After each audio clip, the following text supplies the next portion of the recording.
Levila. Levila. Mis on Levila?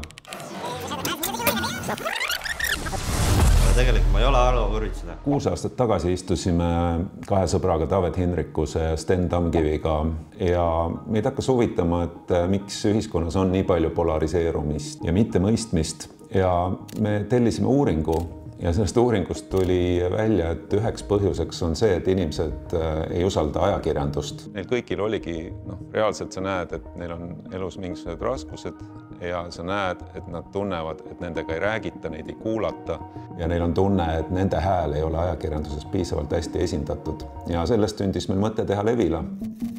Meie esimene lugu oli Alkoholilapsed. See lugu oli meeletult pikk, aga hoolimata sellest, et see oli väga pikk, tuli seda lugema 10 000 inimesi ja see andis meile hästi tugeva lootuse, et asi ei ole selles, et inimesed ei tahaks lugeda põhjalikke pikki lugusid. Asi on lihtsalt selles, kuidas nad kirjutatud on. Selle loo järel me hakkasime saama kirju inimestelt, kes ütlesid, et see võib-olla oli esimene kord, kui nad said oma perekonnas üldse sellest rääkida, mis toimunud oli. Ja see esimene lugu andis meile ka kindluse, et Levilat on vaja.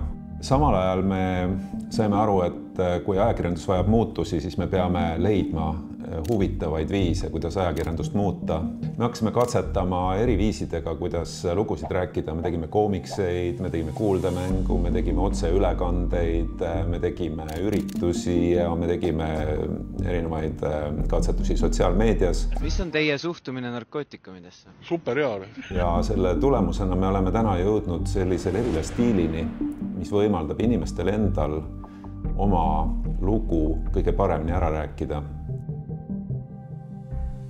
Me ei karda eksperimenteerida ja seetõttu me oleme näiteks teinud otseülekande sellest, kuidas üks inimene kõnnib läbi terve Rail Balticu trassi. Me ei karda keerulisi teemasid. Levila oli üks esimesi Eesti meediakanaleid, mis jõudis sõja alguses Ukrainasse. Me teeme asju, mida tavaliselt ajakirjandusväljaanded võib-olla ei tee. Noored, te peate rohkem jooma hakkama. Ehk siis me näiteks oleme teinud ise alkoholipoe selleks, et juhtida tähelepanu, kui lihtne on alkoholipoode teha. Me oleme pidutsenud FMMB-ga.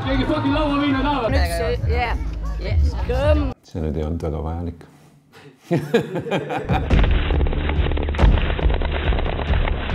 Levila on teinud ühe viimaste aastate vaadatuima Eesti dokfilmi Estkoi 8, mis räägib Eesti sõdurite missioonist Afganistani. Meie ajakirjanik on sõitnud kaasa narkokahjude vähendamise bussiga.